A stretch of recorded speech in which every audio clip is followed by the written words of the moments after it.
Okay, well, welcome back to the summit. I want to introduce Sonia Thompson. Hey Mario, thank you so much for having me. Yeah, it's awesome. I'm glad you're here. We're having so much fun just chatting before we start. Absolutely. So it's great. So I know Sonia. I was on her podcast, and I know her through Facebook. We're in a Facebook group together for podcasting, and I'm so happy to have her here.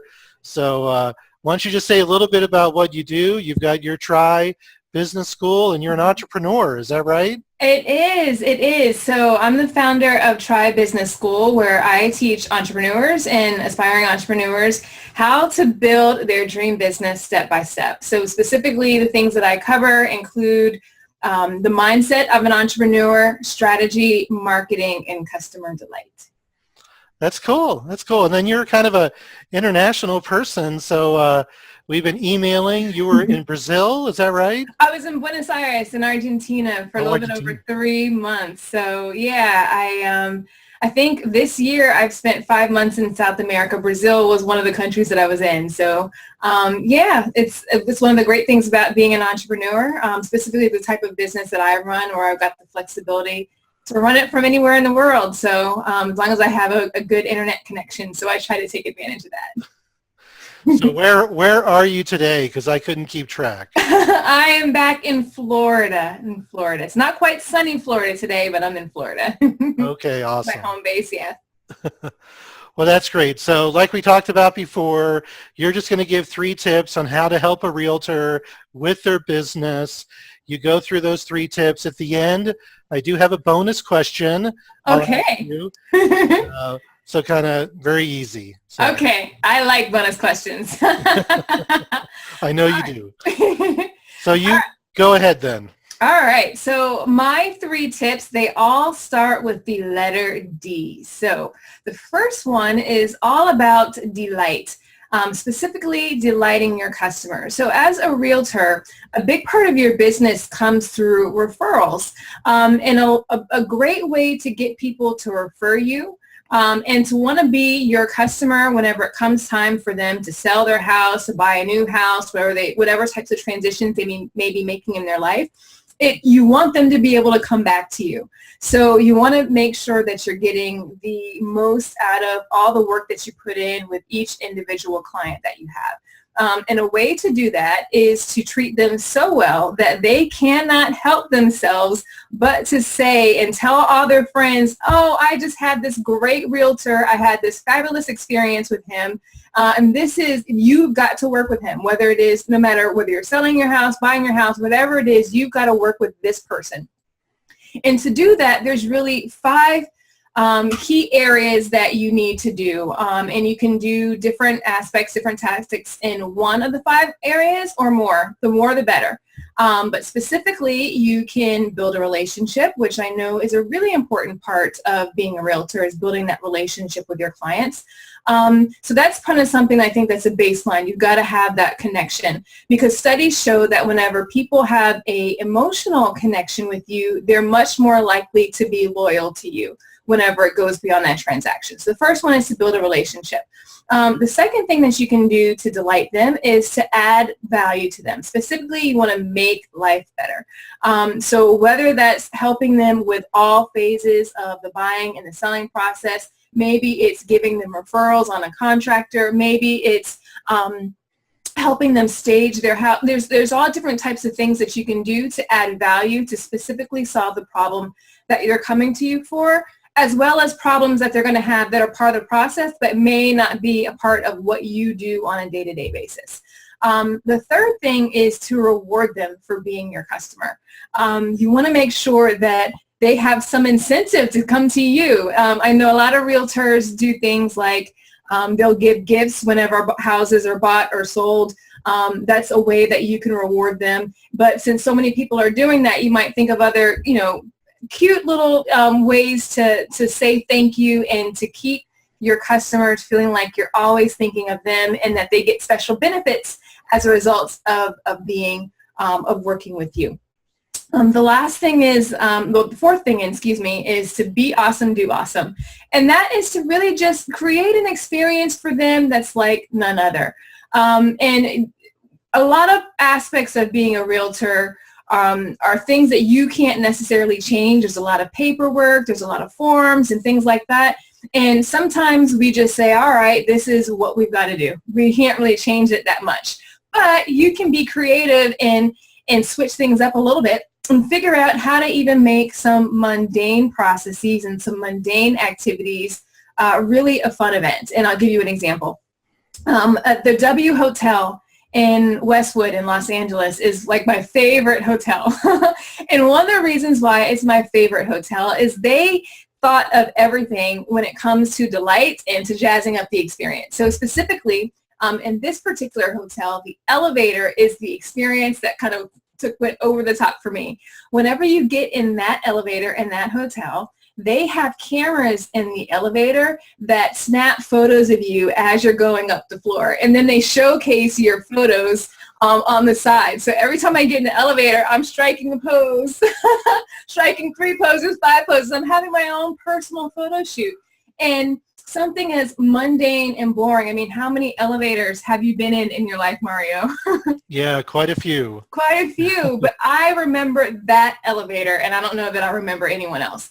So if you can think of ways in which you can take the everyday things that you have to do when it involves your clients and figure out a way to jazz it up, make it a little bit more fun, make it a little bit more memorable, that's just one other way that you can add value to them and to give them something that they're going to want to talk about to their friends. And then the last way that you can add value to them or to delight them is to be generous, whether that's being generous with your time, being generous with your resources, you know, and that can be something as simple as giving them free information, or it can be something as doing giveaways or mailing them information about different aspects of their purchases. So there are a number of things that you can do. I've written about all of these. I actually have 95 ways that you can make your customers love you, and that'll be the giveaway that I have for the people today, for you today, is 95 examples and suggestions for how you can delight your customers. Well, that's awesome. 95. 95.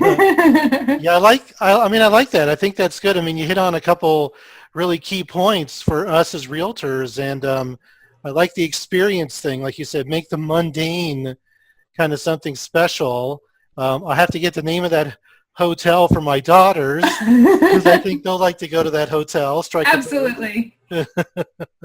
So that's a good tip. And this is one of the reasons why I like bringing somebody outside of real estate to kind of give a different perspective. We make things so complicated, but your first tip here is just so right on the money to delight them, give a good experience, and then that way you're just connected so much more from a relationship standpoint.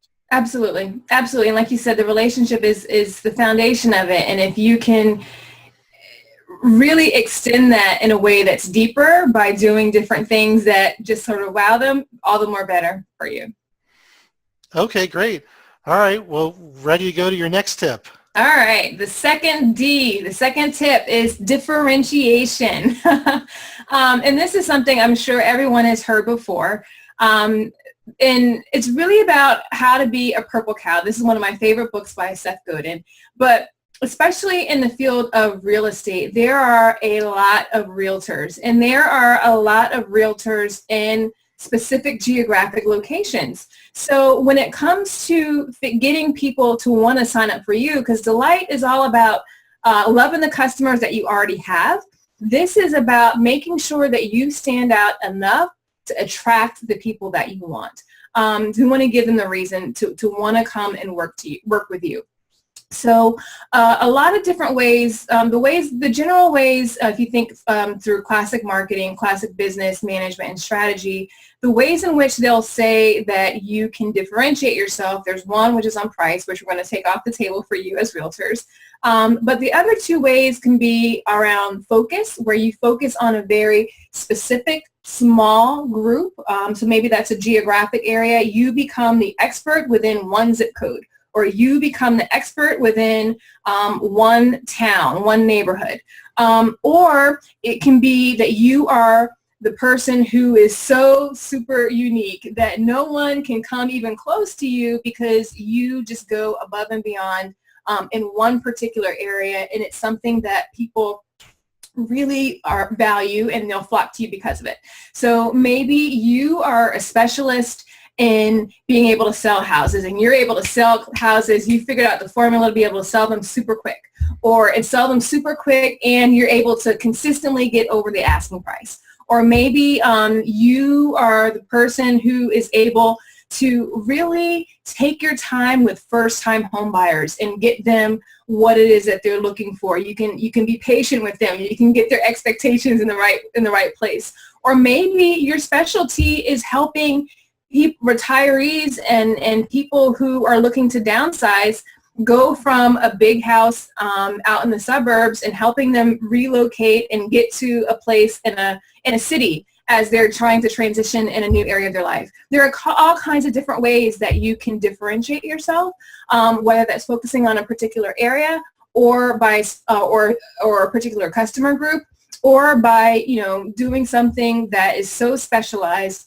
that the people who value that area or that area specialization the most will say, there's no other person that I want to work with. I think that's really good. And it's interesting the way you say it, because a lot of times in our business, they always say, you got to find a niche and you got to specialize. But the way you're saying it is, I like it because you're saying differentiate yourself in such a way that you attract people who you want to work with, but also want to work with you. Right. And that attraction part, I think, is something that a lot of us as realtors, we don't get, because when you differentiate yourself, you specialize on something, then you're attracting people who want to work with you. Right.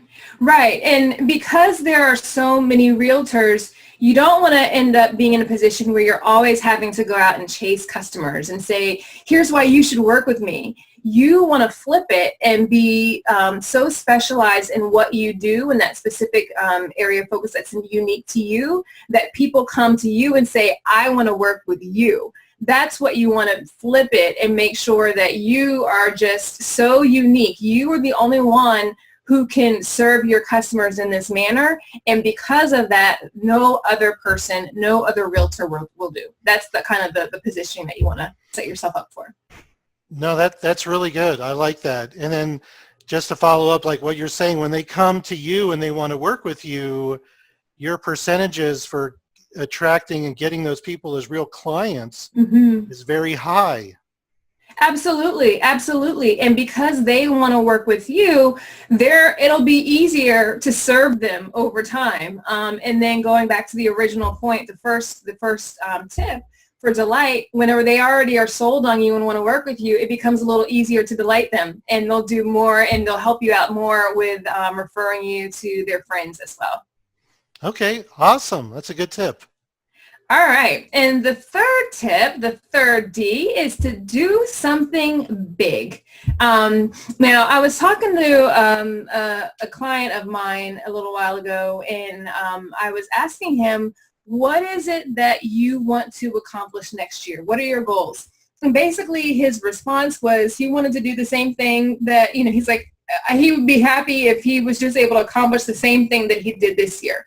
And I was a little disappointed as I was talking to him and got that answer. And we kind of teased out that there needs to be a bigger goal, and it needs to be much more specific in what it is that you want to accomplish. Now, not to say that everybody needs to be a multi-million-dollar business person, but as you're working to establish yourself and to grow your business and to grow your market and your clientele, a lot of times there are little things that you can do that are the basics, but when it comes down to it, if you really want to make a bang, if you really want to make 2016 your best year yet, a great way to do that is to do something that's not been done before, and to do something that's big, that puts you at the center. Maybe that's not you as the focus, but you are the center, and it's something that, again, will go a long way towards helping your ideal clients flock to you. So here are some examples. You could create a YouTube channel of all the local businesses. Let's say you're focusing on a neighborhood. Let's say you went and you talked to all the local businesses and you created a guide for all the people who are in that local community about this business, but about the businesses in their area, things that they cannot miss. You could do a virtual summit, Mario, like you're doing. You could create a newsletter or a website that's all about the local community, and you are able to talk about, you've got Sue and Josh and Kanan over next door. They just moved in, and you can highlight them and the new things that they're doing. Or you can say, all right, well, this couple just had their first baby, and you're connecting the community. Or you can say, all right, well, John next door, he just started kindergarten, and he was so excited, and this is kind of, what happened in his first day.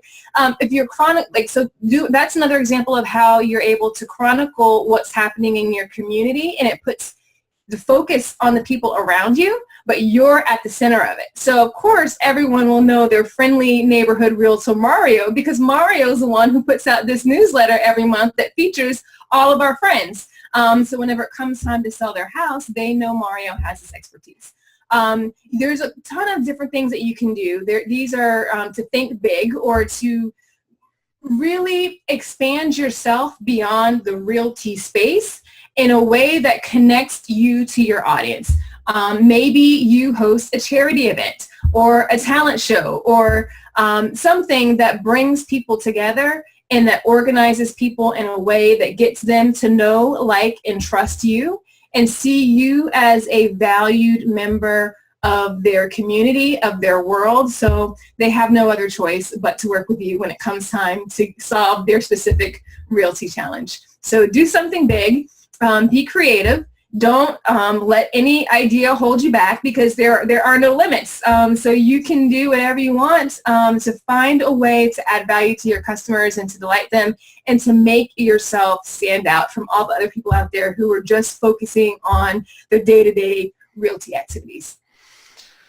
That's great. That's really good. I like it. The thing is, I think your third tip is good, because I'm a big believer in being creative, and that's kind of what you're talking about. Think of yourself beyond the real estate, and I think that's great advice. Good. I mean, and if you are interacting with someone and building a relationship with them, and you see them as a go-to person who cares not only about their business, but they care about the community, and they care about adding value, even whenever no one is paying them, then that's somebody that people will really be able to say, you know what, this is a person that I want to give my business to. This is a person that I want to spend, and this is their buying and selling a house are very important life decisions. And you want to do it with someone who you feel is going to take care of you. So if you're taking care of them in other ways, they'll see that there's someone that they can trust. Well, that's great. Well, this is awesome, Sonia. It's amazing. Time goes by so fast. It does. So thank you for being here. So here's the bonus question. Okay. And so we're doing the summit. Here it is, the middle of January. So I just want you to share with us something 2015, last year, a goal, an accomplishment, something that you did where you kind of, pumped your fist and said, I did it. It could be personal. It could be business. Ooh, oh, okay. So, in 2014, I was on a 2-month trip in South America, and on my last day there, I decided, you know what? I want to spend at least 3 months of the year on the road traveling, outside of the U.S. And just because I just had such a great time, and it was life-changing. In terms of, broadening my perspective. And so I said 3 months, I made that declaration. And then, like I said, I spent 2 months earlier this year in South America, in Brazil, Uruguay, and Argentina. And then I just came back from another 3 months in Argentina. So in total, I exceeded my goal and spent 5 months outside of the U.S. So that was a 2015 goal that if you'd have asked me in mid-2014, would I have, would my life sort of had played out in this year in this way? And I would have said, absolutely not. Absolutely not. And because I spent so much time in South America, I am, let's say, about 70% fluent in Spanish. So again, something that if you would have asked me in 2014, would I be this way, I would have said, absolutely not, absolutely not. So I guess the lesson there is to keep your options open and there is no limit to what you are able to accomplish and to the direction that your life can take. You just have to be open to the things that pop up and to just kind of take it and run with it. Well, that's great. Congratulations. Thank you. Yeah, I like that. So that's a great story. Well, thanks a lot for being here. This was really awesome. I really enjoyed talking with you. My pleasure. Thank you so much for having me, Mario.